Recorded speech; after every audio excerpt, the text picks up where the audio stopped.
नमस्कार,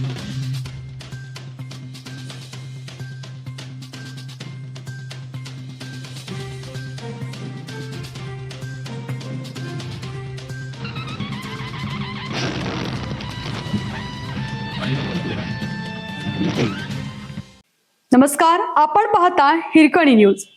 हिरकणी न्यूज प्रत्येक क्षण ताज्या घडामोडी आणि महत्त्वाच्या प्रत्येक बातमीसाठी नेहमी तत्पर. पंचगंगा 1.5 फुटांनी वाढली. गेल्या 4 दिवसापासून जिल्ह्यात सुरू असलेल्या दमदार पावसामुळे नदी धरणांमध्ये पुन्हा जीव आला आहे. पंचगंगा नदीची पाणी पातळी अवघ्या 21 तासात 1.5 फुटांनी वाढून 13 फूट 6 इंचावर पोहोचली आहे. दरम्यान गेल्या 24 तासात गगनबावडा तालुक्यात सर्वाधिक 55.3 मिलीमीटर पाऊस झाला, तर कासारी, पाटगाव, घटप्रभा आणि कोंदे धरणाच्या पाणलोट क्षेत्रात अतिवृष्टी झाली आहे. हवामान विभागाने जिल्ह्यातील रविवारी 5 पर्यंत ऑरेंज अलर्ट कायम ठेवला आहे. त्यामुळे पुढील 2-3 दिवस पावसाचा जोर कायम राहण्याची शक्यता आहे. पिण्याच्या पाण्याची चिंता मिटली.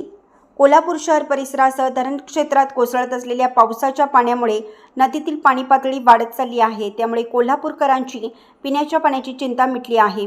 गुरुवारी रात्री पंचगंगेची राजाराम बंधारा येथे पाणी पातळी 13 फूट 6 इंच होती. तथापि काळंबावाडी व राधानगरी धरणात अपेक्षित पाणीसाठा होत नाही आणि जलसंपदा विभागाकडून तसे कळवले जात नाही तोपर्यंत दिवसाआड पाणी पुरवठा राहणार आहे.